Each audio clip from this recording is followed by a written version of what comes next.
The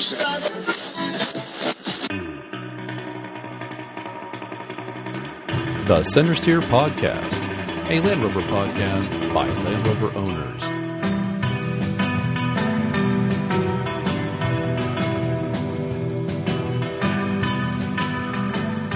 Welcome to the 21st edition of the Centresteer Podcast. It is December 21st, 2014, and it is our 21st episode of the podcast, so kind of fitting on this date. We're a few days before Christmas, hoping this gets posted before Christmas. I will work on that. So hopefully you're listening before the holidays. Merry Christmas, Happy Hanukkah, Happy Kwanzaa, whatever you hope to celebrate, no matter where you are in the world. Festivus for the rest of us. And Happy Festivus. I like that. We have a number of people joining us for the podcast, including a special guest. But with me is Harold. Yo. Dave. Hello. On Skype is Morgan. Hey. And our special guest is Matt from the United Kingdom near Birmingham. Hi. Matt, you are with LandRoversLive, which is on nixie.tv. That'll be nexi.tv. Nexi, that's the / LandRoversLive. Perfect. So tell us a little bit about LandRoversLive. So what we really do is kind of what you've had in like Rovers North magazine or LRO, LRM, wherever in the world you get your Land Rovers magazines from. And we've just gone a little bit further and brought it to life in a bi-weekly video magazine covering all things Land Rover. It is. I think it's very cool. I've watched almost all the episodes. Unlike you, I've not gone back and listened to everything you've done. You've listened to everything we've done, which I appreciate. But your Christmas gift guide, by the way, was really fun. You did a nice job with that. Thank you. It's the best one I think we've done yet. It was tongue in cheek, but it was informative and fun at the same time. So it's sort of like what we do, only with moving pictures. Yes. I couldn't tell you how cold it was during the filming of that as well. It was freezing. It was a nice episode. Yeah, I will certainly have a link to your website and also to the YouTube channel. You can subscribe to his YouTube channel. He's also out on Facebook, right? You have a Facebook. I think I like that Facebook page. And yeah, and I know you're on Twitter also. We're on just about everywhere now. We're Pinterest, Twitter, Google+, Facebook, Vimeo, Dailymotion, and that'll do for now. What is Dailymotion? Never heard of that. Is that a UK thing? Oh, no. Something that John hasn't heard of on the internet. Oh, no.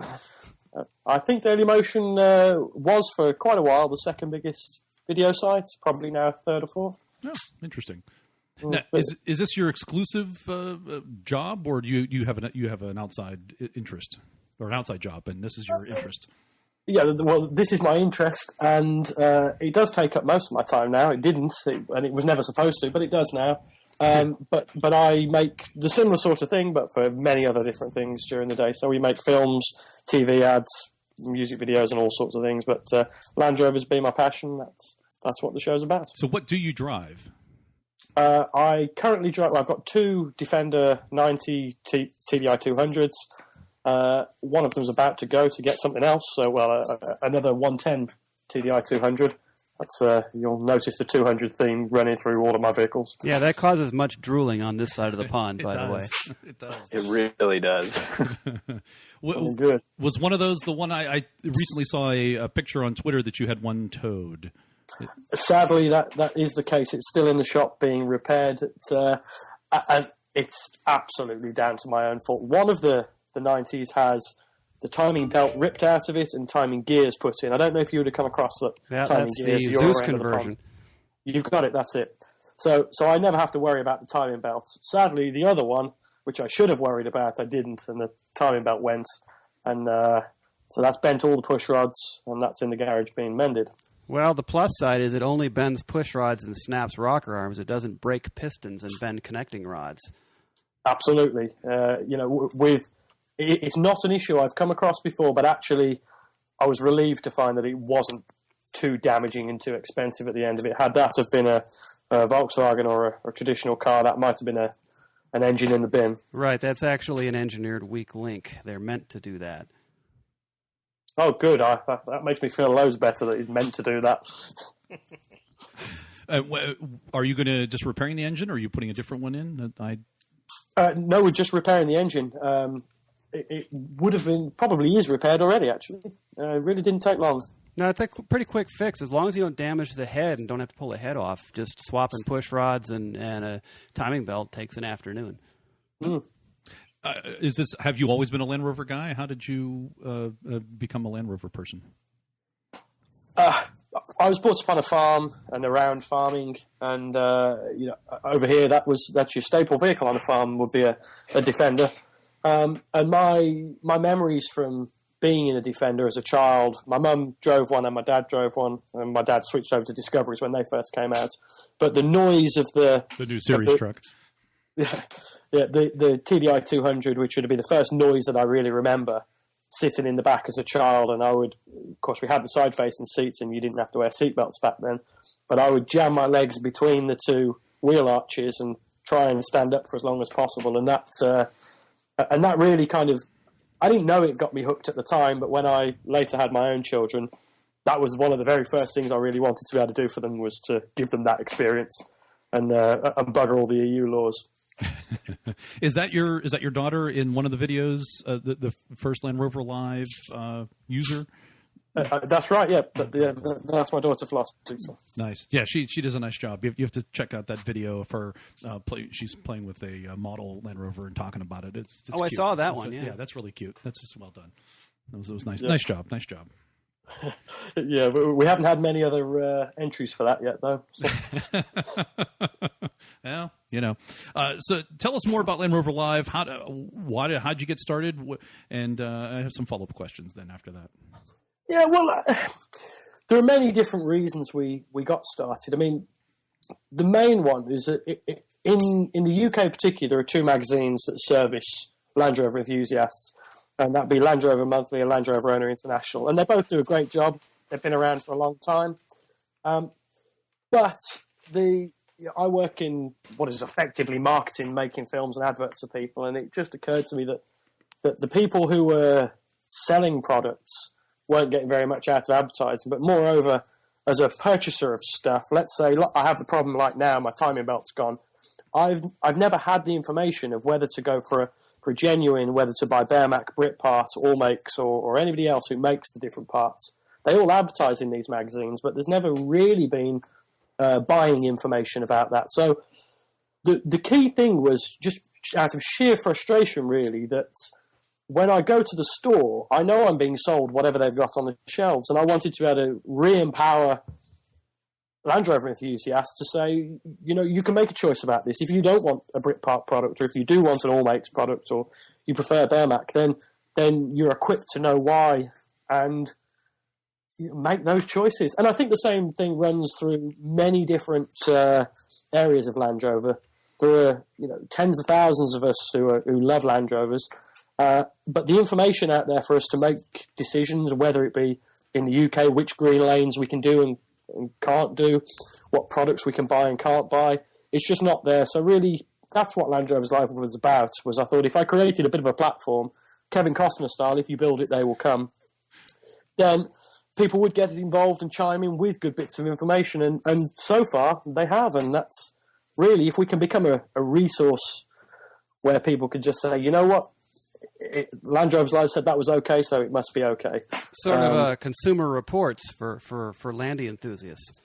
Yeah, I guess so, yeah, but that's it. And obviously at the same time it had its perks because it meant I could get involved in more clubs and go, I'd never done any green laning before LandRoversLive. I've really got into it now. I mean, do you guys have green lanes over there? I don't know.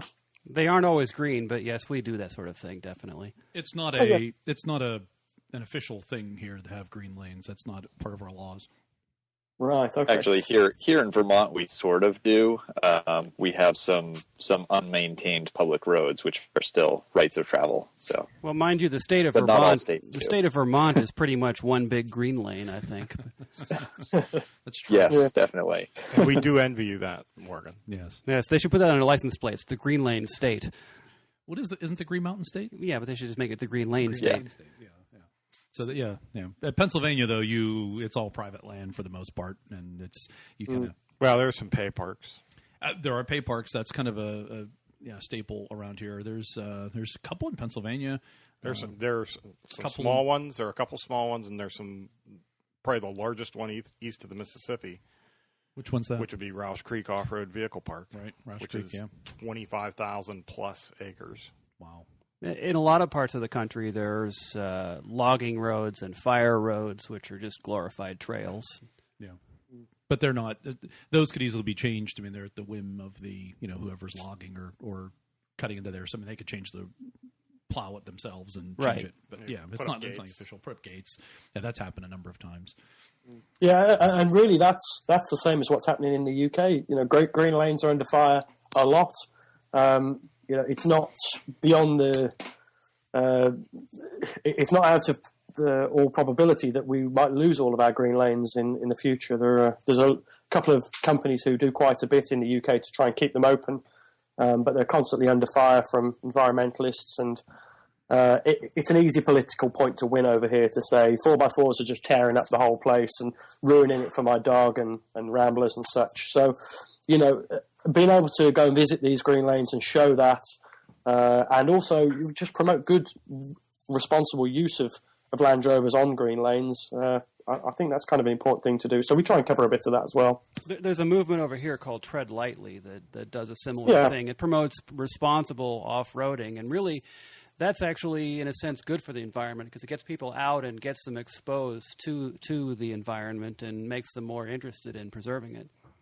You're absolutely right. And Tread Lightly exist in the UK as well, along with a company called Glass. And they both perform a similar kind of function, though Glass is a bit more political. They take people to court and all the rest of it. But Tread Lightly and Glass work together and organise groups of Land Rover owners and enthusiasts to go down and actually maintain and repair these lanes, maybe cut them back, fix up where they've got really bad. And that's a great thing. And for most people, in the UK, you're never a 2-hour drive from anywhere. So there's always somebody who's going to be fairly local who could chip in and help out on a Saturday or Sunday morning to repair these lanes and keep them open for everybody. So are you the only one in LandRoverLive, or do you have other folks that help you out? There's a few of us now. There's Amy, who would be the female voice you hear on the show every now and then. She's popped up in front of the camera a few times. She's our assistant producer, Ben. She was on the Birmingham Land Rover Club group run, right? That's right, the cake run. Yep, she was on that. Clever how you forgot that word, John. Yeah, I know. I'm not a John is anti-cakeist. I'm an anti-cakeist. I'm a piist. Right. And by the way, I have to tell you that our local Land Rover Club is the Fort Pitt Land Rover Group, and I've always hated the word "group" in a part of our name until I found out that Birmingham was the Birmingham Land Rover Group. So I'm okay with group now. It's still a club, but we call it a group. So she helps you out. Anybody else? Yeah, we have Ben as well, who is executive producer on the show. He does. I don't know what he does. He does the website and many other bits and pieces, a bit of research, and we have contributors who come in and out of the show. Is that the gentleman we saw in the first couple episodes? No, that was Jeremy. So Jeremy was on board with us for quite a while, and now he's moved on to better things. So that's good for him. That happens. What was the favorite thing you've done so far on the? In your what are we calling it? A podcast? Is it a video cast? Is it a TV show? What are you calling it? You know what we argue about this every week. It's I think it's an online magazine show. Ben disagrees with me and says it's a TV show. So it's a bunch of videos that fill the space and cover most of the content that magazines do. How about video log? Video log sounds good. That'll do. Yes. Don't you hate labels? It helps people to understand what you're doing, and it boxes you into a corner. Not necessarily. Don't classify me, man. Yeah. Well, I despise labels with a passion. In case you can't tell, but you need to.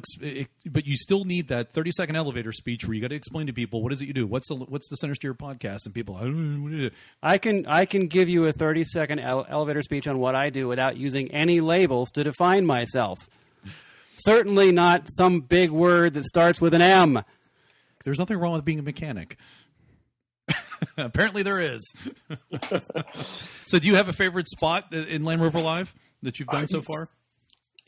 That's a really good question. I mean, there are so many things I've enjoyed. The loads of things have been eye-opening for me. In episode 1, we went to see the RNLI which is equivalent to Coast Guard for you guys. That was a good one. That was really cool. Yeah, and that was really great because we got the opportunity to see some vehicles which were even more badass than Land Rovers, equally as agricultural. But that was fantastic and a real good insight into what they do, because that's a completely voluntary service. They need a fleet of stalwarts is what they need. Yeah, absolutely. But then I guess my favourite one was fairly recent, where we went to a small sort of boutique cider house where they made apple cider, and that was fantastic. You'll be sending samples over shortly, right? Well, you see, the thing is with that, the best stuff never made it into the show, and that was largely down to trying to preserve. It's sort of difficult how to put that, but the guy who made the cider, we think towards the end of it that he probably consumed too much of his own product, and was making some amazing comments. And we go through when we interview people, we ask people, more or less the same questions. They may differ, but we always want to know how people got into Land Rovers. You've just asked me the question. We ask it to lots of other people. And his answer for that, which we never put into the show, was that if we had nuclear fallout, his vehicles would still be going. And I thought, okay, fine, I can live with that. But he had a V8 series out the back. So, well, the V8 that runs off gas, maybe not that one. He said, well, hang on. So he took me out there, and he built a Faraday cage underneath the bonnet with all spare electrical components in there for the components that will be taken out by a nuclear blast. And he can brew his own fuel for it too. Exactly, yeah, and kill himself off if need be. Wow! But that was fantastic, and I think throughout the show it's been just a privilege to meet all these people who are doing interesting things. I think the most common thing we get asked all the time is, how do you keep coming up with new content for something that largely hasn't changed for the last 60 years? And I'd like to know that too. Yeah, but really it's down to things like Centresteer podcast. It's not so much the vehicles. We could talk over the finer points of timing belts for hours on end. But it is what we do with the vehicles that really makes it interesting, and hopefully we'll get to see plenty more of those on Land Rovers Live and hear more from this podcast. So what's coming up for Land Rover Live? Do you have anything planned for the next couple months? Yeah, we've got a few interesting things coming up. We were very fortunate to take out the 2015 Range Rover Evoque autobiography, which was a little bit of a departure from what we normally do. We normally focus around LR123, Freelanders, Defenders and such. The ones your listeners can afford. Yeah, exactly. But we took out the Evoque just to really see what that was all about. So we had that for a week or so. Because they let you. Yeah, absolutely. If they let us, we'd do it too. Oh, absolutely. Yeah. Well, we scratched it up pretty good, taking it down some lanes. But we call that Pennsylvania pinstriping. Yeah, exactly. But it was really interesting because it really gave me a proper perspective on where Land Rover are these days, and quite what they hadn't lost in the new vehicles. So that's a really interesting thing we've got coming up. We're also following around and building more of a portfolio of people who are doing more interesting things. We recently featured a guy called Sean Conway, who had swum from Land's End to John O'Groats, which is the entire length of the British Isles via sea. He's off up to the Arctic Circle soon to do a triathlon there. So we're catching up with what he's done to prep for that. And but our big thing this year, as well as sort of refining the format of the show, is to get back out into meeting people physically, as opposed to the virtual way that we do it normally. And we've got some really exciting things coming up in the shows throughout the UK and Europe this year. Good. Well, if you get to the North America and you get to this area, you're certainly welcome to join us and see what we do. That's open invitation. That's a great cross-promoting opportunity. We could record his show and ours right here. And now the news. Thanks very much, Matt, for joining us. You're certainly welcome to stay and join us as part of the panel. Hopefully you'll do that. Indeed. Wonderful, wonderful. And so first up, what we'll talk about is we haven't talked about numbers in a while for sales in North America. Perhaps there's a good reason why we haven't. There is actually, because sales for Land Rover and Jaguar JLR were down in November. Land Rover was down 20%. They sold 1,000 less vehicles in North America. It might just be the U.S. I need to look at the article a little closer. But they sold 1,000 less vehicles year to year. So in November of 2013, they sold 4,600 vehicles. And this year, they sold 3,600 vehicles. No idea why. Jaguar sold slightly. They were down 13%. They went from 1,446 to 1,253, vehicles. So sales are down. I don't think that's necessarily a problem. It probably just means they're in mid change of their vehicles, and often at model year change, there's some things that happen, but it's really only a problem when it continues. Correct. And with fuel prices here in the United States, if you're a listener not in the United States, you're probably unaware that fuel prices have dropped quickly. I mean, I've never seen them drop this fast in my lifetime. They've gone from, here in Pennsylvania, we were paying close to $4 a gallon for regular gasoline. And $3.50 for gasoline. Now it's almost down to $2.25 in Pennsylvania. For regular gasoline. I saw yesterday in Springfield, Missouri, it is $1.95 for regular gasoline. And that's I think the average is about $2. Pennsylvania is slightly higher because of our fuel taxes, but the point is it's dropped precipitously very, very quickly, and I think that will then, of course, people go, I can go buy an SUV now because even though the miles per gallon are crappy. This is the cycle of life in the U.S. You guys are making me sick. Matt, it's not going to last. I don't see this lasting as all. To get slightly political, I think this is simply a temporary solution to get rid of ISIS. Once ISIS is gone, I think gas prices will go back up. Moving on in the news, the Discovery Sport is coming. I think the official announcement is coming in, I think, January 22nd, 2015 in for Europe / the UK.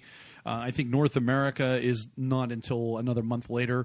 I know our guest from last month, Jeff Aronson, has been invited to Iceland for what I believe to be the North American debut of the vehicle. But they've already had an Iceland event for what I think to be, it's not quite clear to me, but it seems to be the European reveal. And so they had invited a bunch of journalists out to Iceland, and they took the vehicle through its paces. There's a number of articles of which we will have links to on in our show notes on the webpage. And I know in particular the Irish News was in the vehicle behind the Discovery Sport that got stuck in the snow. So it was kind of a big thing. They had vehicles in line, really, really, really, really bad snowstorm from what I can understand. I mean, it was one of those that beats you in the face with ice pellets. It was pretty bad. And so the Discovery Sport in front of them got stuck, and then there's a chain of vehicles behind them, and then they sent in a proper disco to unstuck the Discovery Sport. The proper disco got stuck. They had to send in a snowplow to pull those guys out, and then they left all the vehicles on the side of the road till the next day they could get them out. But that's, it happens. Even Land Rovers get stuck in really, really bad conditions. They're not. Now, were they all the Discovery Sports? No.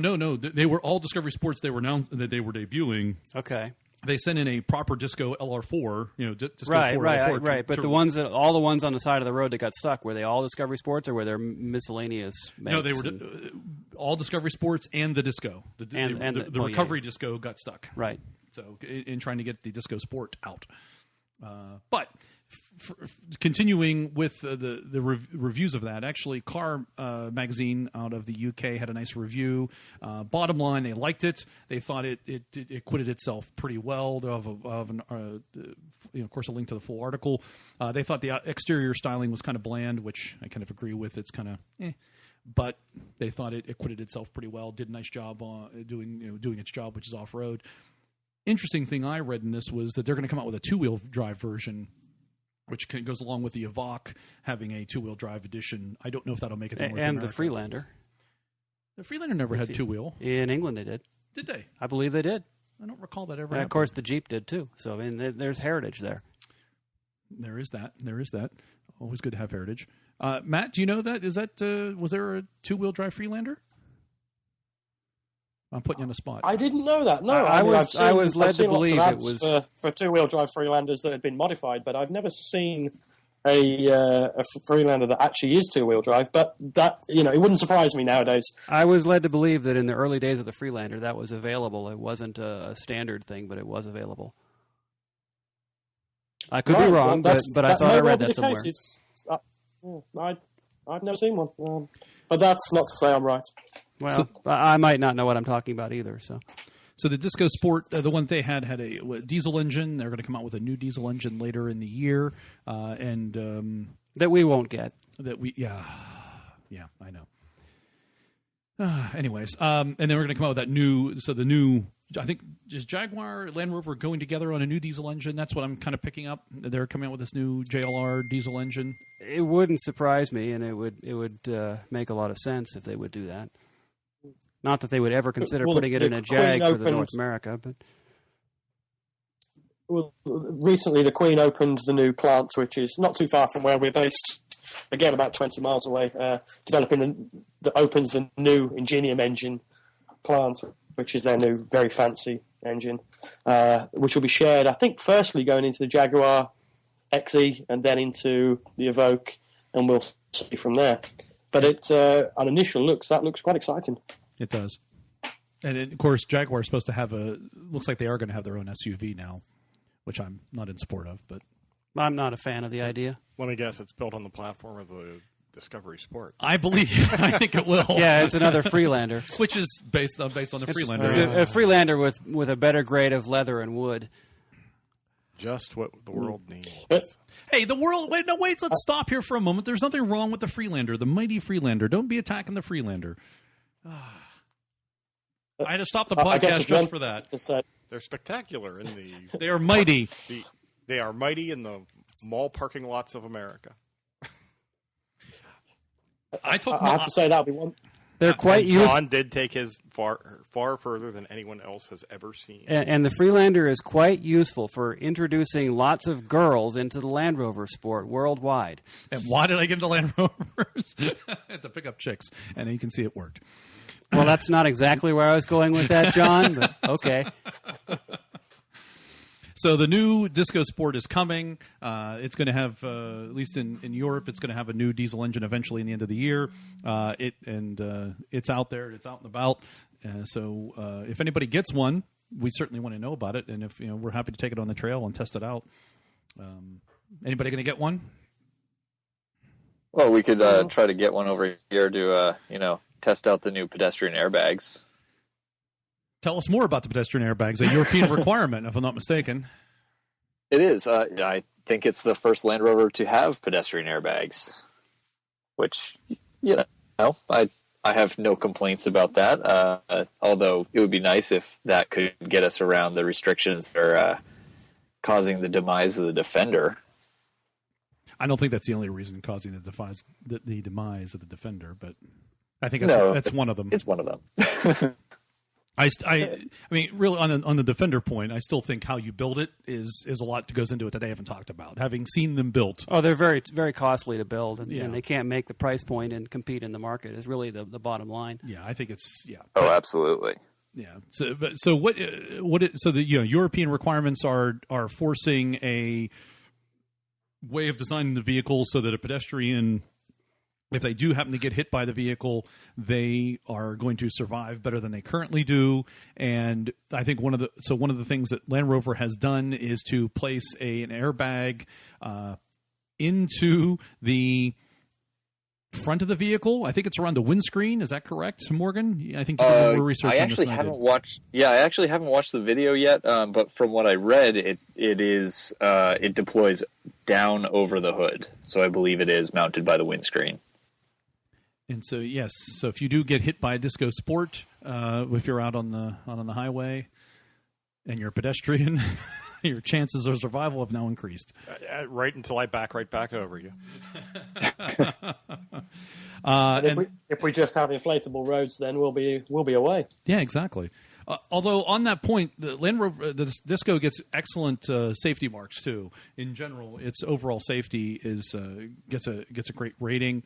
It is a top safety rating for the Disco Sport, and this is an article that is from... let's see. One I'm looking at is from LiverpoolEcho.co.uk. That's correct. Yeah, Liverpool Echo. Apparently, the Europe NCAP provides motoring consumers with independent assessment of safety performance, and they give it high marks. There's another article which I don't have in front of me that also gave it some other high marks. So that's good thing. If you're in an accident. I've always thought the Disco was a pretty safe vehicle to be in if you're going to hit something. Yeah. And now it's even safer for what you hit. I just emailed you John, a video possibly of my run at Rovers on the Rocks, where I took on a concrete almost wall with my front bumper and my Disco, and it did quite well. Well, you should qualify that. That's not exactly a stock front bumper.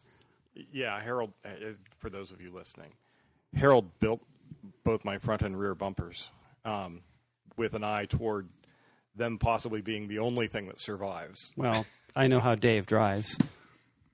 Yes, so do I. Hey, I know how you drive, too, which is why your truck is built the way it is. I think all trucks should be built that way. Well, it's about meeting the needs of the customer. Sometimes you try to put into reverse going up a hill and you miss. Put into first and you miss and you go into reverse. It happens. Well, to you it does. Mm-hmm. Mm-hmm.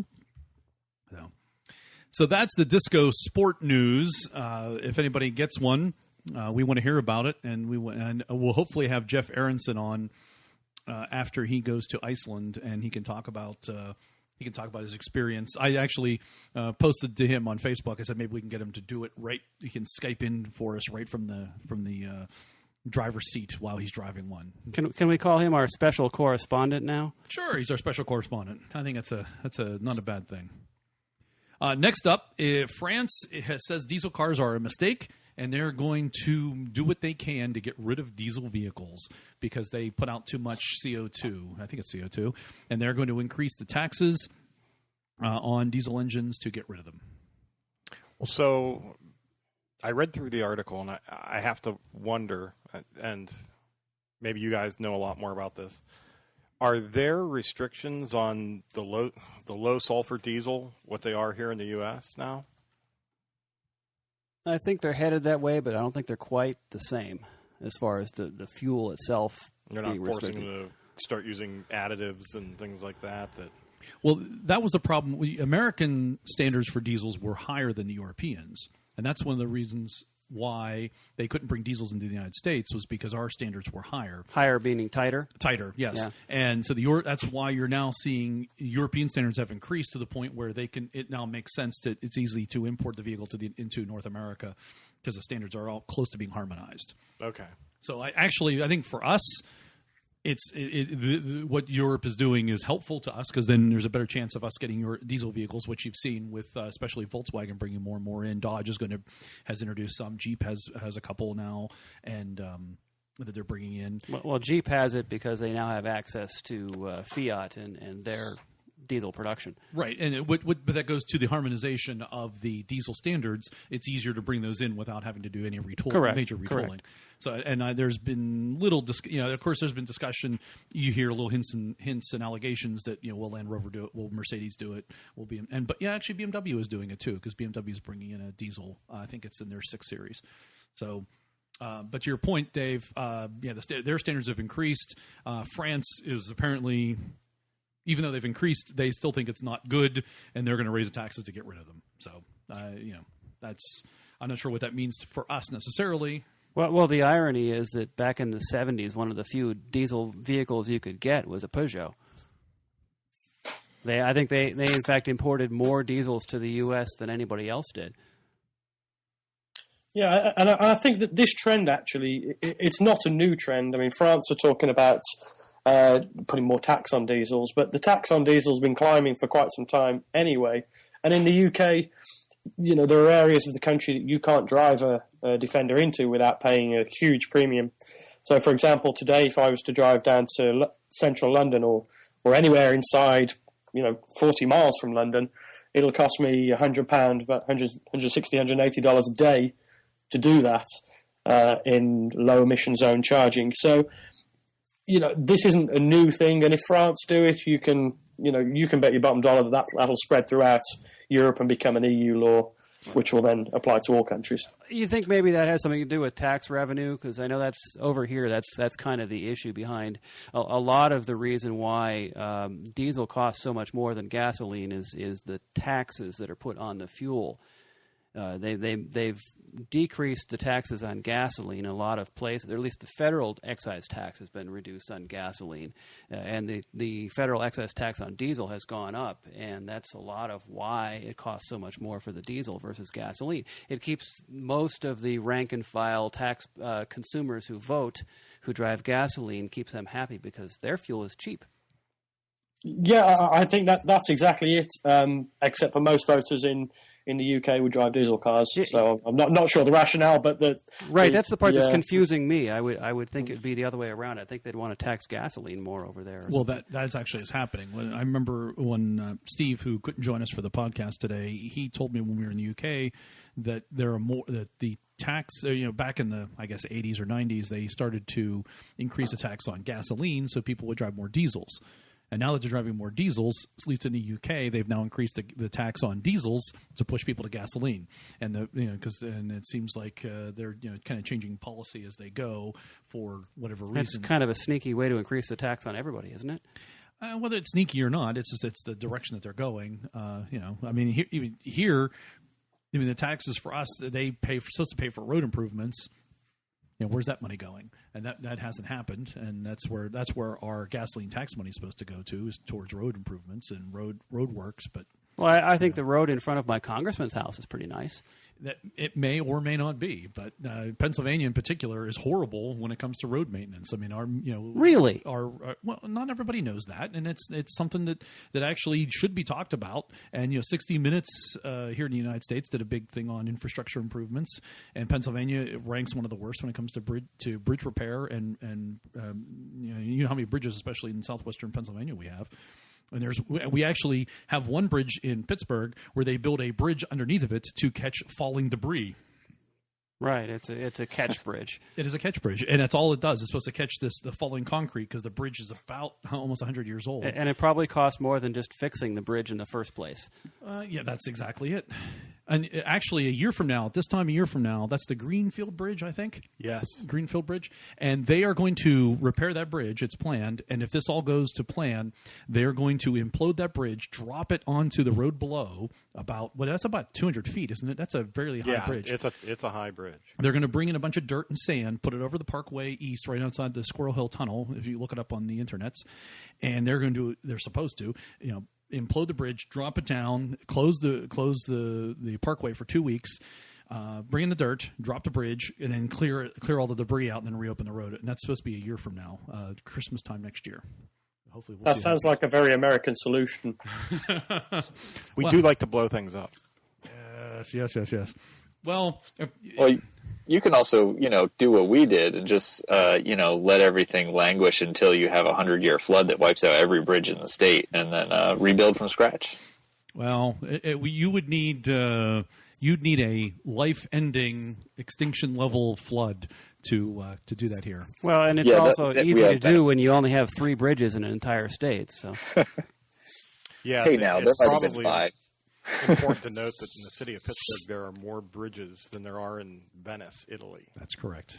Wow. Pittsburgh is the city of bridges. And potholes.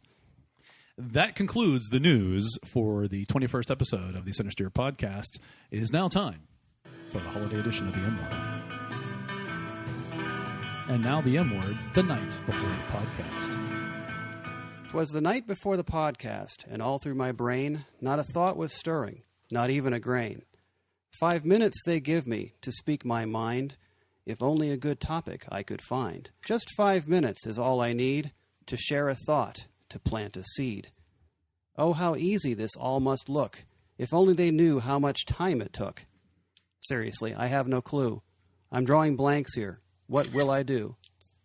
Often an event happens which draws my ire, and the words flow freely, like gas to a fire. At other times, I'm creatively blocked, and I must struggle to get words unlocked. I really enjoy technical history, a chance to learn and unravel the mystery. The twists and turns attract me like glue. There's much more to the story than just what, when, and who. So many facts my research will find. It's easy to get sidetracked and fall behind. A couple of good ones have been long in the making. They're worth doing well, so much time they'll be taking. Research, research, research it well, to get the best story that I can tell. Edit, edit, and edit some more. Making 5 minutes is such a chore. Reread and rehearse much as I can afford, so I can do a good job when I record. Relax, relax, this one's in the can, but soon it'll be time to do it again. I wish I knew if people liked what I wrote. Perhaps our listeners could send me a note. 'Tis the day of the podcast, and this M word is done. The words have come like the rising sun. We've reached the end. Another month, another year. Come back next time. I'll still be here.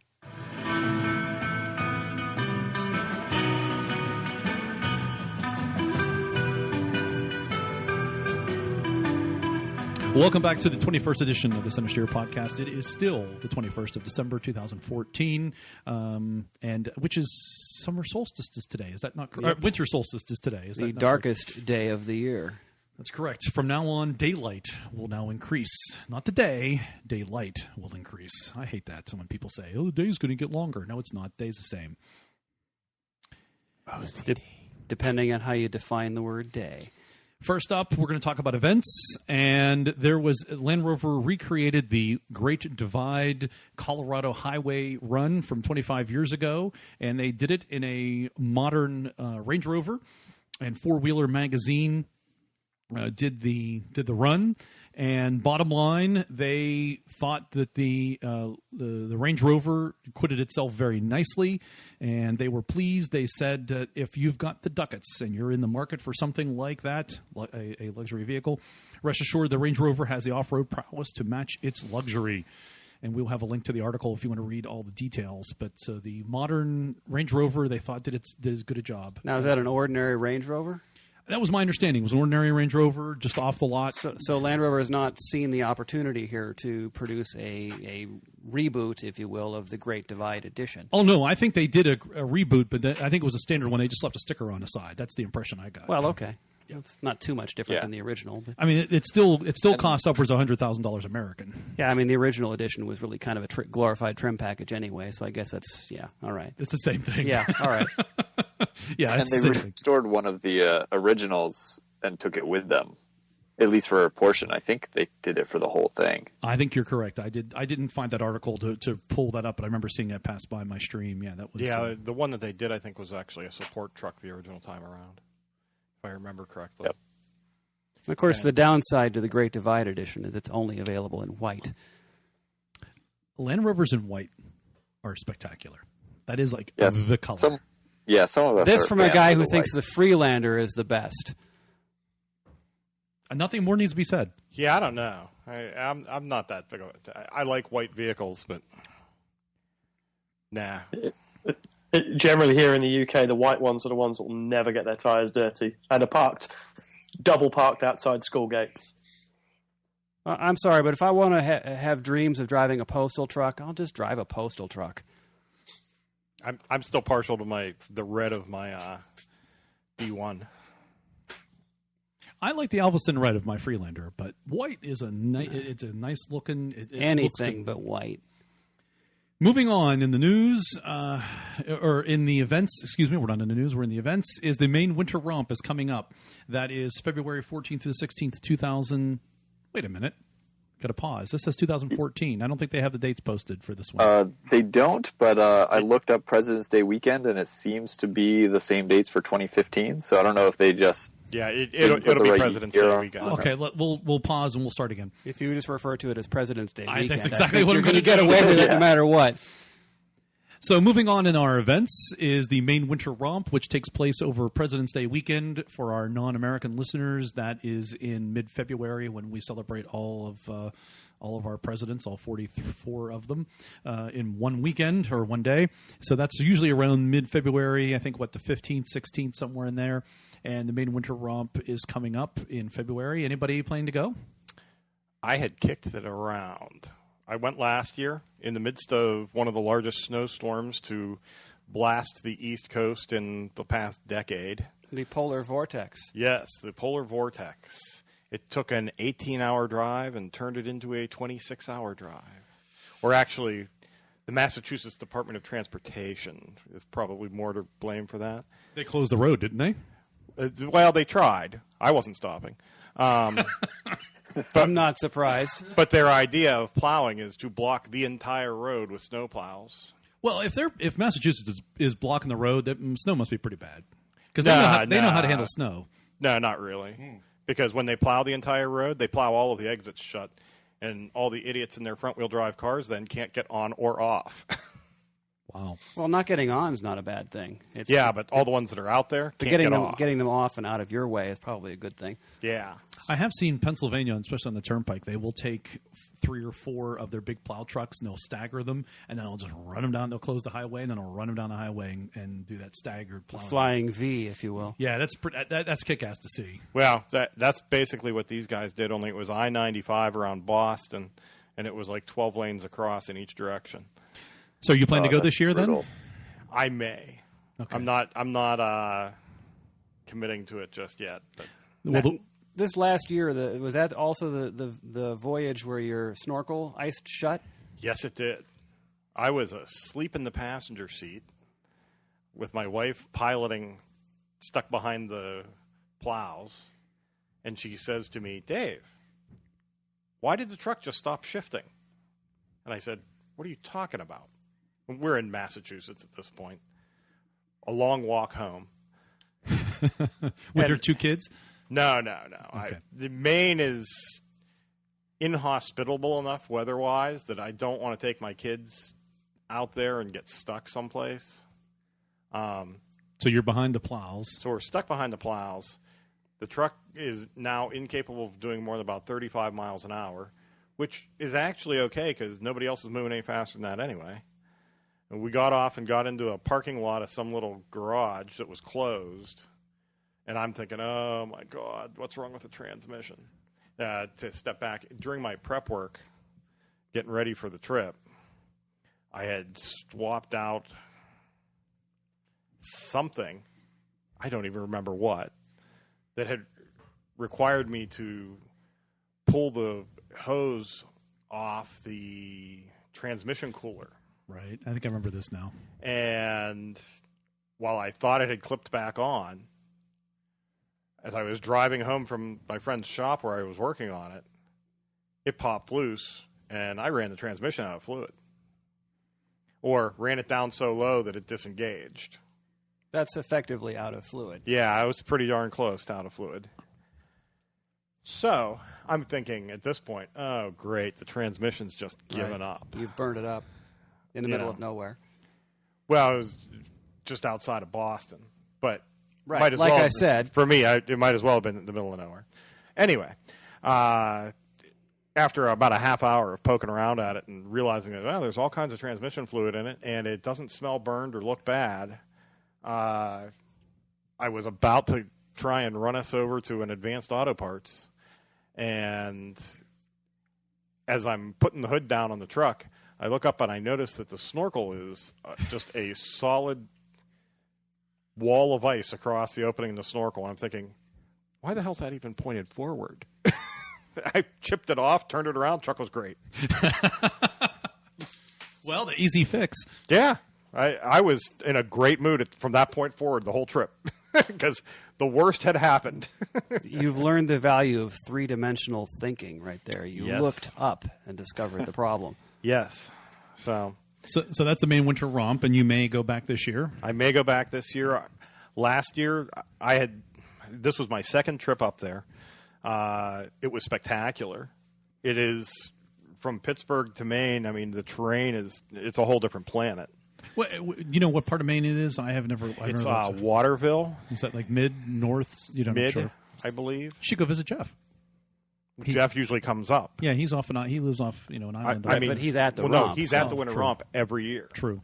As he should be. It's just down the road. That's right for him. Yeah. In fact, I think that was. Is that when you met him? The first time that I met him, and it was the first time that any of us talked to him about being on the podcast. And you did, yeah. Yes. You made sure he knew about the podcast, and, yes. and made the connection for us. Oh, good. Well, thanks. But I mean, it was a great trip. It seems to be a great trip every year. The first year that I went, they had, I want to say, 104 trucks. Well, maybe I should try to take the. That's a pretty good turnout. Take the series truck. I got heated seats now. Yeah. Well, there's some people that actually even camp. Oh yeah. They had close to 3 feet of snow last year. So where do you stay then? Do you stay in a hotel or a bed and breakfast? We stay in a hotel just because, with the length of the trip back, I'm always concerned that if I camp, I'll be tired when I get in the truck to come home. And are there trails? Yes, there are. There are some public lands that are open. Does this take place like on a farm or private land, or? The sponsor, Bruce, uses his own property as a staging area, and then the public lands are right up the road where everybody wheels, and they use snowmobile trails. Nice. Matt, we should get you to come over and bring a camera with you, and you'd have good footage. Yeah, it's a blast. Great. Maybe he needs an American correspondent, and we can get Dave to take video for you. There we go. That'd be great. It is absolutely a blast. It was rough last year with 3 feet of snow. Yeah, because a lot of the vehicles just couldn't move. And people rolled out onto the trails in their series trucks and just came to a halt. Wow! And then blocked the trail for an hour while putting chains on their trucks. So chains, that's not a bad idea. Chains are always a smart move. Limited slip diffs are a better idea. Yeah. There's that common misconception, isn't there, that Land Rovers are good in the snow, and in fact they're truly terrible. Oh no, my D2, it goes. I have to say they are good in the snow. They're good in the snow, but they're not infallible. Yeah. They are better than most things out there, but that doesn't mean that they're completely unstoppable. I think the point to make is they are good in the snow, they're not good in ice. And what happens, I think, is the snow gets compacted and gets made into kind of a glary situation where it becomes icy, and then that's when you have your problem. So snow is fine; it's when it becomes ice. And right, especially on the icy roads when you come to a stop sign and suddenly it is unstoppable. Right, absolutely. Or people drive over it enough that they melt it down enough, and then it freezes over again, and that happens. Our friends over at Ashcroft can make anything go forward. Yes, stopping's another thing. Stopping's another thing. Exactly, they go. It's the stopping that's the problem. Right, you have the same contact patch as everybody else, so really, the fact that you have 4-wheel drive or limited slip, it means nothing. That's absolutely correct. So the weekend before the Winter Romp, though, is supposed to be the FPLRG Winter Classic, and that's our local group here, the Fort Pitt Land Rover Group, which is the local to Pittsburgh Land Rover Club, and we're hopefully going to go out the weekend before. That's the plan. So if you're in the area and want to join us, let me know. And hopefully this year we won't see John spend 2 hours going up a hill and destroying a transmission in the process. That was fun. That was a lot of fun. Okay, all right. Well, it was going to go at some point. Well, yeah, okay. We have a good video, and if you want to see a copy of that video, you have to be a member of the club. That's just the way things go. Which I can take care of at any time. That's right. Exactly. Yeah, you're our exchequer. Moving on, there's other events coming up, but the one wanted to get people's focus on, because we've not been to this one. We mentioned it briefly in a past podcast. The Mid-Atlantic Overland Festival, not to be confused with the Mid-Atlantic Rally, which is a Land Rover-focused rally in October. This is the Mid-Atlantic Overland Festival taking place in middle of August. And the nice thing about, for us anyways, is it's supposed to take place on a 200-acre working farm located in Pennsylvania, just south of State College, which is not far from us, a couple hours away. So we're hoping to go ourselves. Maybe we'll do a little video podcast from there. Or a little remote podcast recording session. Absolutely, that'd be cool. And so maybe we're gonna try to go to that. So looks like an Overland festival. It's put on by Mountain Overland. I believe they're the sponsors. Not to be confused with the Overland Expo. Oh, that's right, the Overland Expo. Yeah, that took place in Virginia this year. Carolinas. Yeah, I was going to say North Carolina. Right. So that's coming up. So if you're in North America around that time, might be an event for you to take a look at. there are other events, and we'll talk about them as they come up. But in the winter here in North America, events kind of slow down. Matt, anything coming up in the UK in the wintertime? Or events seem to slow down there in the wintertime also? Yeah, events have slowed down quite a bit. There's an indoor adventure show run by the Telegraph, a big newspaper here. They've got some of the Land Rover Global Ambassadors there doing talks. So I think there's maybe Bear Grylls and Ranulph Fiennes and a couple of the other ones talking about some of their great adventures. That's in London somewhere in early mid-January. Oh, cool. Well, and the season kicks off, I think when spring breaks. That seems like Land Rover shows in the UK kick up again in around April, May. Is that not mistaken? That's it. Essentially, when there's nobody to rescue or anything else to do, we start having a party. It's warm enough to go outside. You got it. Do you regularly attend any of those shows? As yourself, not necessarily as part of your video? Yeah. Last year we went to all of the shows, and then they ended up being LandRoversLive events that we did. But generally, I try and get to as many as possible because there's so many different shows, and I like the ones that are the smaller shows run by the clubs. Were you at Peterborough? Were you at Peterborough? Were you at? Yeah. We had a very big TV studio at Peterborough. You must have missed us. I wish I had known beforehand. We could have met up because I was there. It was. I saw the bowlers. You were too busy watching the bowlers in the drome. The bowlers and the EMLRA and going through all the used parts, and that was huge. That show was huge. Wow. For us, that's huge.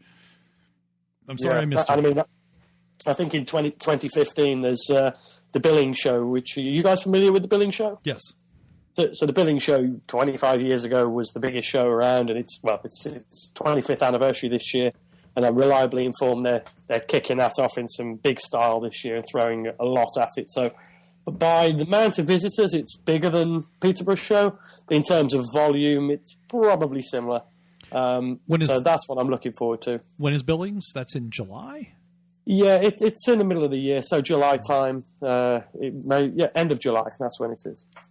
I seem to recall that. I have another vacation at that point, so that's why I don't think I went to that one. It's funny you refer to that as a big show, John, but I think any parking lot in the UK is going to be bigger than any Land Rover show here. So driving down the road in the UK is a bigger show than here. I mean, you see. Well, for many reasons, not just Land Rover. You see them all over the road there. Here, yeah, I'd have a hard time driving in the UK because I'd want to be looking.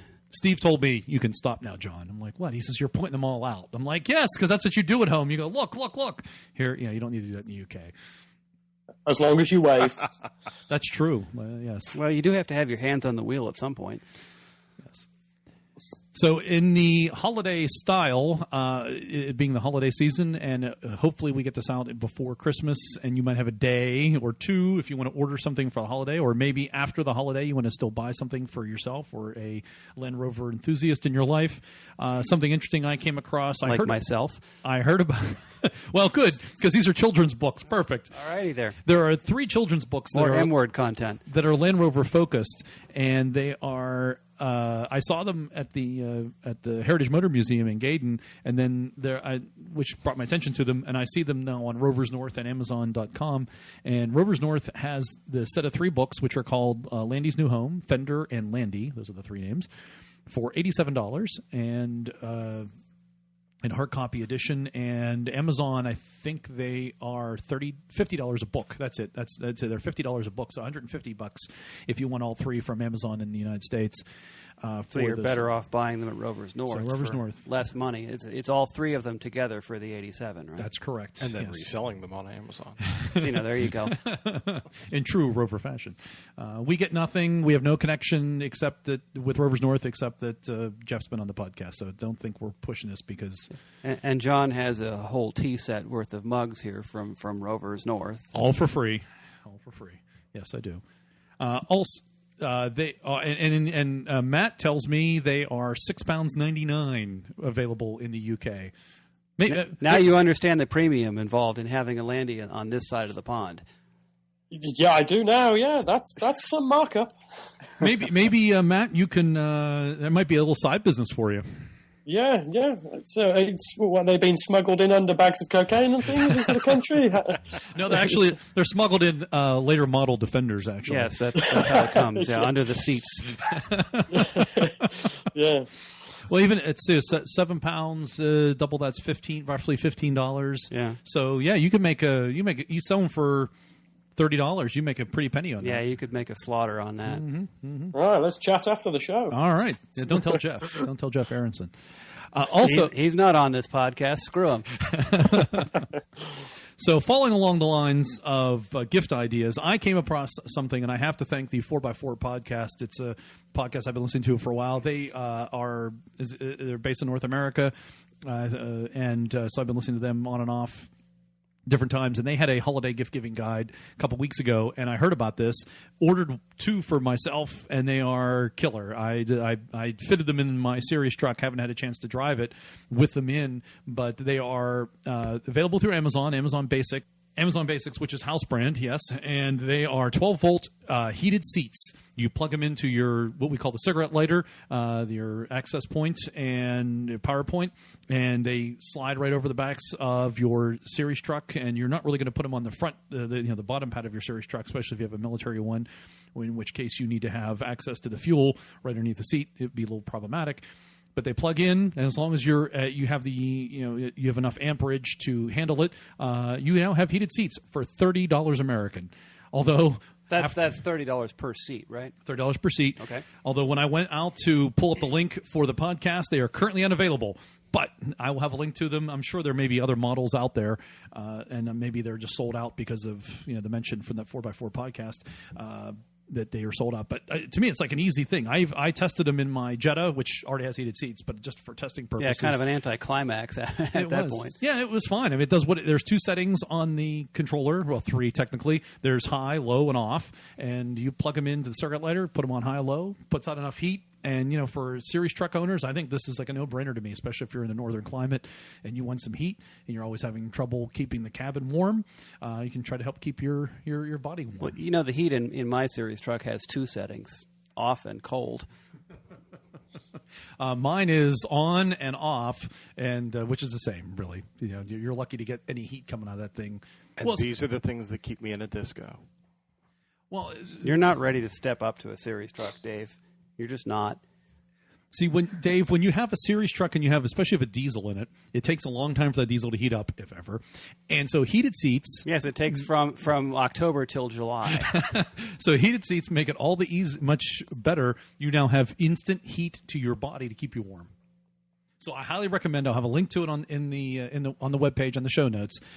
Go out and buy yourself heated seats. Every series truck owner, I think, should have one if you're in the northern climate. And my recommendation, if you're going to do this, is have your electric system checked out by somebody who knows what they're doing. And whatever you do, don't actually power the cigarette lighter off of anything that came out of Solahol wiring-wise. You want to run a dedicated line to the battery and not run through what they consider a fuse box. Get something that's capable of handling the amperage and do it right. This may be an opportunity then for those who are trying to power their cell phones or their computers while they're driving their series truck, and if they want to upgrade their electrics, this might be another good opportunity to do that, because you're going to add, if you want to add the heated seats, make sure you have good amperage, as you said, a good circuit to the battery. Well, sure. If you're upgrading your system, you may as well consider all of your needs. So, just any sense of an idea what it would take, how much to, the standard series truck? We talk another $100 to upgrade your electrics, or, Well, it depends on just throwing it out what your guy charges you hourly rate wise. So if you're doing it yourself, it's probably only $50 or so worth of materials to do a nice job with it. Good. And then you can hour or two's time. Right. What do we call cigarette lighters now? They don't call them cigarette lighters anymore. I believe they're called power outlets. Power outlets. At least that's what I'm going to call them. I like it. Power outlets. When I'm not busy calling it a cigarette lighter, whether there's a lighting element in it or not, it's still a cigarette lighter. But.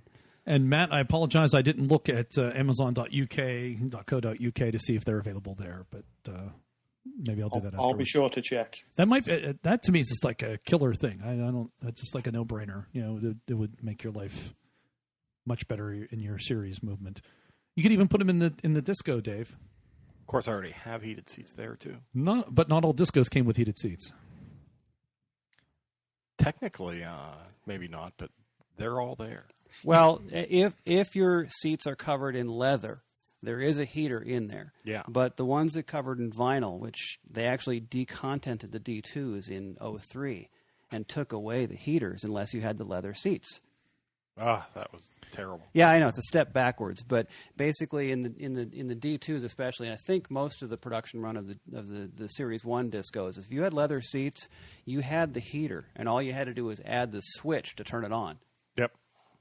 All of the on my parts truck, the first thing that came out was the switch panel, and it went to somebody that needed it far more than I did. Yeah, they're an easy thing to sell if you're parting one out. Oh yeah. That and the CDL, and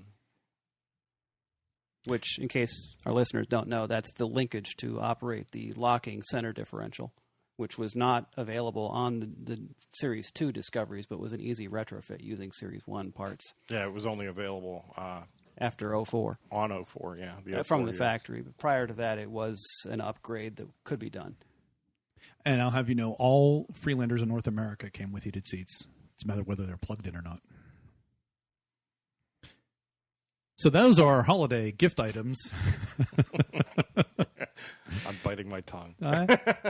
I've said enough about Freelanders today. Sounds like a plan. I like it. We're going to move on to our special holiday feature. This is the 21st episode. It is December, and it's December the 21st. Very close to Christmas and what we call the holidays. So I thought to do something a little different and maybe also learn about people. It's very exciting. And do it could be a short little story about that involves Land Rovers. And I got this idea from Land Rover last month, coming out with a novel that had Land Rover content. So that's my thinking for this, would be some story that is important to you or is interesting to you that has Land Rover content. It doesn't have to. That doesn't mean you're going down a trail, but some interesting story. So I invite our listeners, if you have a similar story and you want to share it with us, please do. We'll do our best to reshare them as they happen, and I will start off by telling you my story of that involves Land Rover content. Is something interesting and that warms my heart, I guess, for the season, and when I remember that involves a Land Rover. So years ago, I have lots of friends in Quebec, and went up to Montreal. Drove all the way up to Montreal. And I get there, and my friends are already there, and they're already enjoying themselves. Yes, they're drinking, and we did drink then the rest of the afternoon. I got to Montreal probably about 2 p.m. It's like a 12-hour drive from Pittsburgh to Montreal. And I still have this. We had my buddy burn the CD of the music from that day, and I can still remember the music. And he lives in this at the time, lived in a row house. And we're out on the front deck, and we're watching people go by, and it's June in Montreal, the weather was fantastic, and we're drinking beers, and we're also drinking mixed drinks, cranberry and vodka, as I recall, and having a great old time. Music's blaring, it's loud as you can imagine, and you're surprised the neighbors aren't complaining, and having a good old time. Just a fun time. I remember those good events with your friends, and the Land Rover content is I got there in my Freelander. So when I think fondly of my Freelander, I think of that event. I think of that music. When I hear that music, I think of that time with my Freelander, and it was a good time. That's my heartwarming story with Land Rover content. The interesting thing about that is you mentioned the having the CD of the music. I think did I ever give you a copy of the Freelander CD that I have? The one that came with the vehicle? Yeah, Land Rover produced a mix CD of music that they actually gave out with Freelanders. It was a Freelander music or something like that, they called it. You put that in the disco that I bought from you, and then the CD never worked after that. Well, there you go. It's Freelander. So what is your heartwarming Land Rover inspired story? Well, the one thing I always find interesting, and I think Matt hit on it earlier in the show, the question that's always asked is what got you into Land Rovers? And I always thought that was kind of interesting. And in the UK, it's usually about, well, my dad had one, and I remember as a kid, or my neighbor had one, or I was in town in a caravan of a bunch of them drove by, and I was impressed by that. Over here, it's more about people seeing TV shows like Born Free or Mutual of Omaha's Wild Kingdom, and having sort of something from their childhood that's started there. With me, it's far more boring. It was really just a business decision to get into Land Rovers. I was always a British car guy and Jaguar guy. And became a Jaguar guy, a Jaguar specialist. And at some point, that was really still a part-time business, a side job for me. But I decided I was going to step it up and go full-time and really go after this business. And I decided at that time it made sense that, you really need to drive the stuff that you deal with. And so it made sense for me to get out of the Japanese station wagon and get into more British stuff. But I still needed something that was all-wheel drive that I could run and get parts in. And Jaguar didn't make trucks, thankfully, even though we've had that discussion. I think it's a wise move for them not to. But their sister division was actually quite good at it. So I decided to get a Land Rover, and that was my first exposure to it. And of course, I liked it, and it was capable. And it was a Discovery that I bought a dozen or more years ago and bought it on eBay and flew to Atlanta, which I later discovered was infested with Series 2 Discoveries. It was a great place to buy them. It was actually a soccer mom's disco. There were plenty of soccer programs in the back seats when I took it apart. But then, of course, the obsession sort of hit me, and I got into doing the series truck, because if you're really going to be serious about Land Rovers, you've got to have a series truck.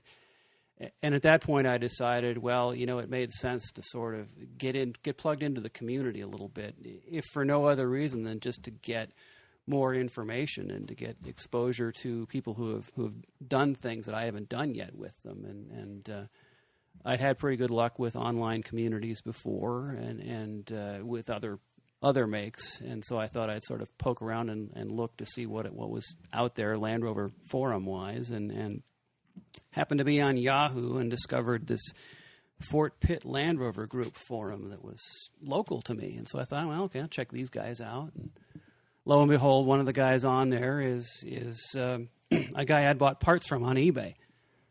And it was the president of the club, the prime minister, we call him. And so I got chatting with him. And then there was this guy named Scooter that got on there. And when I decided to go ahead and stop lurking and introduce myself, he, of course, had to reply back, it's good you're a mechanic. Well, strike one, Scooter, but that's okay. But, I got involved with these people, and then I found out they had local events. And so I thought I'd okay, maybe that might be all right. And they had an event coming up in February of 2006. It was one of the guys, John, as a matter of fact, was hosting a bonfire. And, of course, I had no idea who John was, and he's just this guy who says these dumb things on this forum. All the time. All right, well, what the heck? I got this Range Rover. I can get out of most any situation. If I don't like it, I'll leave. And the deal was he'd had this property and he was going to have this bonfire on it. One time only, and it was true. Well, yeah, that part, he said that many times since then. It was not advertised so much as that at the time, but as I recall, the run-up prior to the event and the conversation and preparation was, well, we got people coming who aren't in four-wheel drives. Do we plow? What do we do? And one of our other members suggested, why don't we just show up a couple hours early and just drive up and down the road and pack the snow down? And, well, okay, I could probably do that. So I show up in my P38 with bald street tires, and I'm the first guy there, unfortunately. I just plow right up through 18 inches of snow and get up there, and not a soul around and nothing to do. It's starting to get cold out. The temperature's heading down around 10, and my wife's with me, who's still not totally enthused about it. And 10 Fahrenheit. Yeah. Well, let's go meet a bunch of strangers in the woods. Yeah. Yes. Exactly. Pretty much, yeah. And it's That's happened before. I have to remind her that, we got up here, we can get out, we can leave anytime if this doesn't go well, whatever. But we're kind of bored, looking for something to do, make some heat, so we scrounge a couple shovels out of the farmhouse and just we'll just start shoveling the road, what the heck. And one of the first people that shows up is this pickup truck, this two-wheel drive pickup truck that kind of comes halfway up the road and conveniently gets stuck in the snow right in front of where we're shoveling. And it turns out it's John's cousin and her boyfriend who'd had a bit to drink, and they get out and well, we're sorry, we got stuck where you're working. It's like, yeah, that's all right. And she says, well, you must know Johnny then. It's like, well, I will when I meet him. That's right. We hadn't met yet. We had not met yet. I had no clue what you looked like, other than the fact that I knew you drove a Freelander, which soon enough shows up. Some guy in a Freelander comes up the road, sees us working, and decides, screw this, I'm just driving around, and keeps on going. Yeah, I did. Nice to meet you too, sir. Yes. Well, why stop? I might get stuck. Well, yeah. Well, see, there you go. That's a good story. I like that one. Long, but that's sort of my exposure to not only Land Rovers but our local club, which I will tell you, if you really want the ownership experience to be maximized, you need to get plugged in with a club. And I think Harold hit it right on the head. Back in the late 80s, I remember staying up way past my bedtime when I was in late grade school, early high school, watching the Camel Trophy videos. They used to run them on, I want to say it was like ESPN2, although it might have been ESPN all the way back then. And they were just the coolest thing ever. Fast forward to 2010, I've got a wife and 2 kids, and my wife's idea of a four-wheel drive vehicle is a Toyota RAV4, and the winter that they referred to as Snowmageddon occurred, and the Toyota RAV4 was completely immobilized because their idea of four-wheel drive is to just, I don't know what they do. It was a piece of crap. They got their design ideas from the Freelander. Yeah, that could be. Front-wheel drive with a little bit of power tapped off for the rear wheels. A very little bit. So I looked at my wife one day and I said, you want a 7-seat vehicle. I'd rather cut my own cojones off and put them in a jar than actually drive a minivan. And we're not finding anything that we can both agree on that's in our price range. What would you think about getting an old Discovery? And she says, an old what? No, she says, I think that'd be cool as hell. And I said, we've been always thinking have about liked her. Well, I said, we've always thought about, how do we get our kids involved in the outdoors? Because we've got 2 little girls. I said, if we had 2 little boys, there'd be scouting and that kind of thing. And I said, it seems like on these Land Rover forums, there's always stuff going on that involves camping and stuff. I said, this seems like a pretty good idea. And go camping in the woods with strangers. Yes, that's a good idea. Well, yeah. I mean, hey, generally speaking, most people have more to be scared of from me than me from them. So we went ahead and drove to New York and bought a Discovery 2 and had it shipped back. And I haven't looked back yet. So you didn't actually drive it back from New York after buying it? No, thank God. Because it broke down 20 minutes after they delivered. You are clearly not cut out to be a series truck owner, Dave. Yeah, that could be. I don't know. Yeah, I'd do it today. I'd drive it back today. But anyway, so that's how I got it.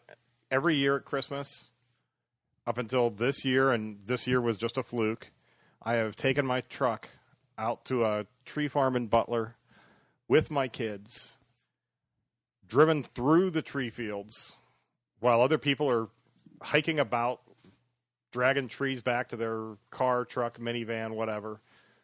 We're out there riding right through them, picking out a Christmas tree. And it is spectacular. And every one of them looks at us and goes, God, I wish I was that guy right about now. And when you find the perfect tree, do you saw it off neatly or do you just rip it out of the ground with the truck? I saw it off neatly. Oh, okay. That's it. That's how I got into Rovers, and that's why I love them, because I can get my kids out there, and they just permeate my life. Morgan? Yeah, so, my history, like Harold said, sort of started with TV, movies specifically. Grew up watching Born Free and The Gods Must Be Crazy, stuff like that. So later when I decided that I wanted to rebuild a vehicle, I had been looking around at a few and decided on a Land Rover. Specifically, really wanted a Dormobile. a series truck. So that's what I started looking around for. And not picky at all, are you? I'm very picky. In Vermont, I have a beautiful drive to work. It's really long. It's, about an hour drive each way, about 50 miles or so. And, most of the year I just take the highway because it's easy. But I have another route that goes up over the App Gap, we call it. It's the gap, one of the gaps in the Appalachian Mountains. Takes you up. It's not particularly high, that gap. I think it's about 2,400 feet above sea level, something like that. Absolutely beautiful drive. Just S curves all the way up, S curves all the way down. And for years, going up over there, I used to pass this driveway that had a really nice old bicycle hanging in a tree, 25 feet up above the ground. Kind of like, an old a signboard. Just went up and over, always seeing that, and that was sort of one of the landmarks I would always remembered on there and always wondered about. And then at one point I had posted on Craigslist, just sort of as a last ditch, hey, anybody got a series Land Rover that they would be willing to sell in Vermont? And a guy who happened to live on that road by the hanging bicycle, he was like, oh yeah, I just imported 3. You want to come look at them? I said, sure. Where's that? He was like, oh, the hanging bicycle? I said, absolutely. It's on my way to work. I'll stop by. He had a couple of Series 2s with Galvy chassis that he had imported. They were immaculate, but outside of my price range. And he had a sort of rough Series 3 that was in decent condition. Also had been converted to diesel, so that was a nice bonus for me. Took one test drive in it and was like, I am sold. So came back a little while later and bought it, and it was a fun ride almost back home. That's another story, isn't it? It is another story. I'll just mention briefly that it did not have enough battery power to start, and it unfortunately did not have enough diesel in the tank to get to the nearest gas station. Now, this is familiar. This is very familiar. So yeah, I think we need to hold that story for you have podcast. had the quintessential series truck purchasing experience, and yes, we could do a whole episode on that. I think we should. Yes, absolutely. Is that the one you're restoring right now? That's the one I'm restoring right now. Yeah, it sat just too much, needed too much work, so I'm rebuilding that now, and getting into finding the appropriate series parts. I created my own distraction by starting seriesparts.com. Yeah, because I have to ask you a personal question here. Is this the only Land Rover you've ever owned? It is, yeah. I am a total masochist, if you can't tell. You're very unique, because Yeah. usually people have more than one. What the hell are you doing on our show? I don't know. Well, he's sort And of then somehow I met these crazy guys from Pennsylvania. Hey, whoa, we're not crazy. It's you people from Vermont. Hey, I'm not crazy. My mother had me tested. Don't feel bad. I'm crazy.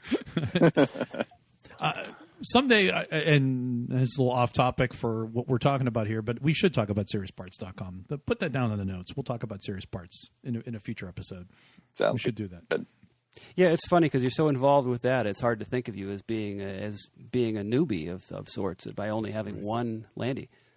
Is the hanging bicycle still there? I haven't been by this season, but I believe it still is. And we will now go overseas, and we will end with Matt, our special guest. Have I built you up too much?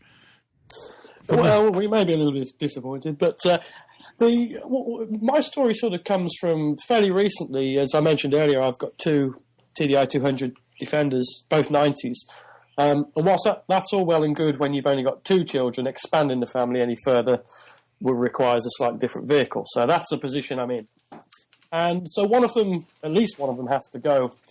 And in deciding which one I was going to get rid of, I sort of went through the pros and cons of both vehicles. One's tuned up to 150 horsepower, the other one's a standard one. And then I started thinking through the memories that we'd had with each vehicle. And it sort of reminded me in the short amount of time that I'd really had these vehicles of some of the cool stuff that we'd done. And the thing that really stuck out for me was the more recent vehicle that we'd bought, which is a 93 TDI 200 Defender.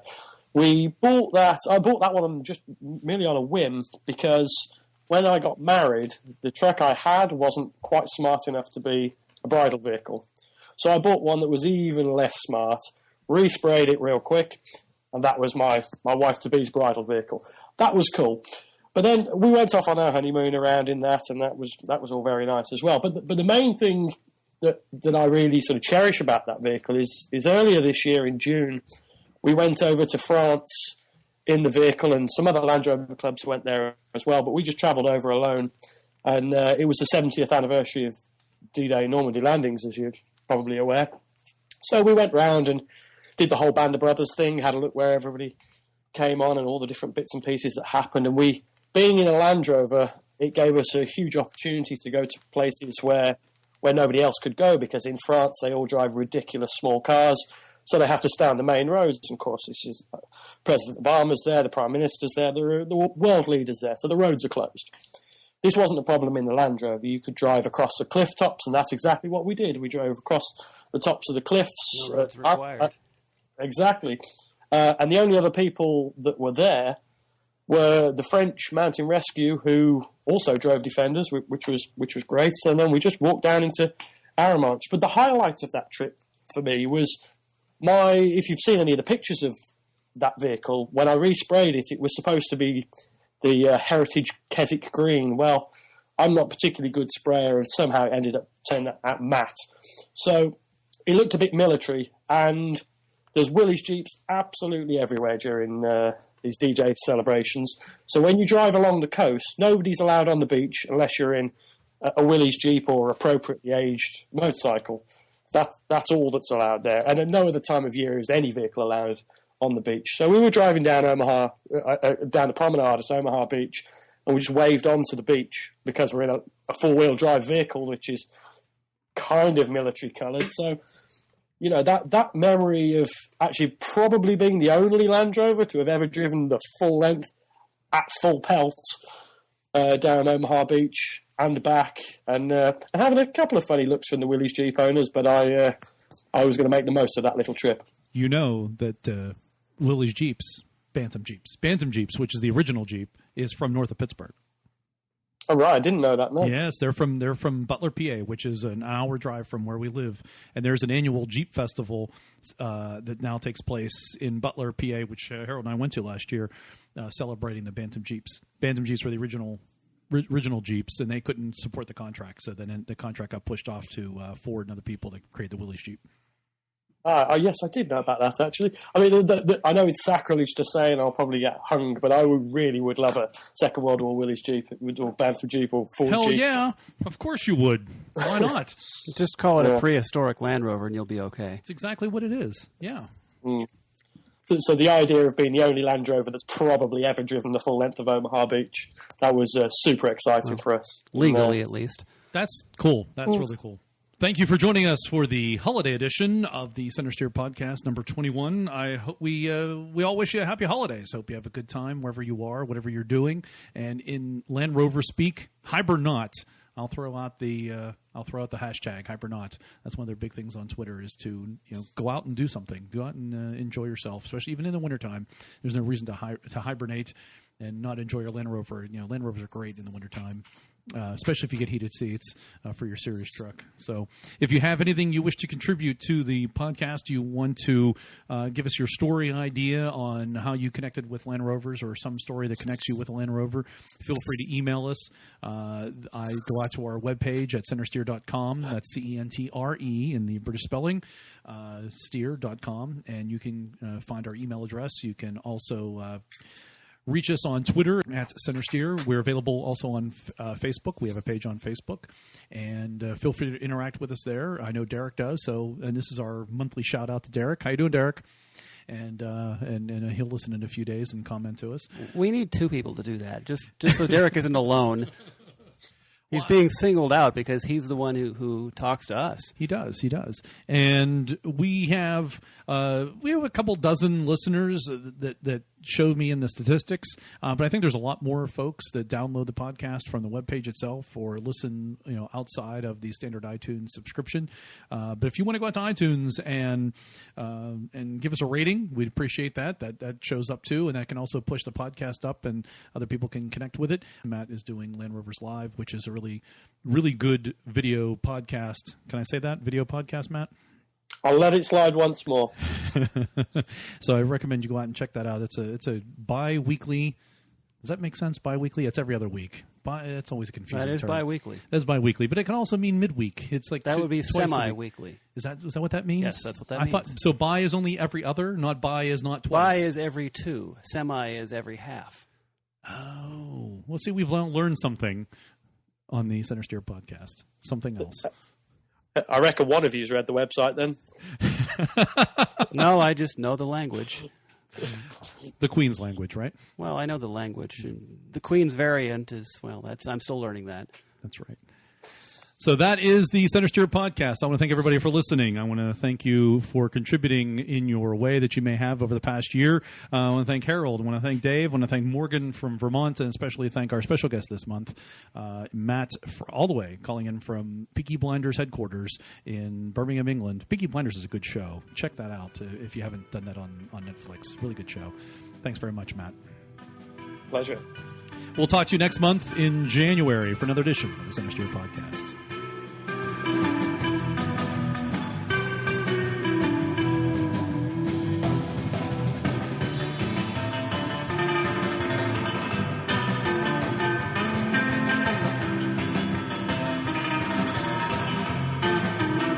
The Centresteer theme song, Sunset Rider by the Tritons, is available from Nivio's Music Alley. Check it out at music.nivio.com.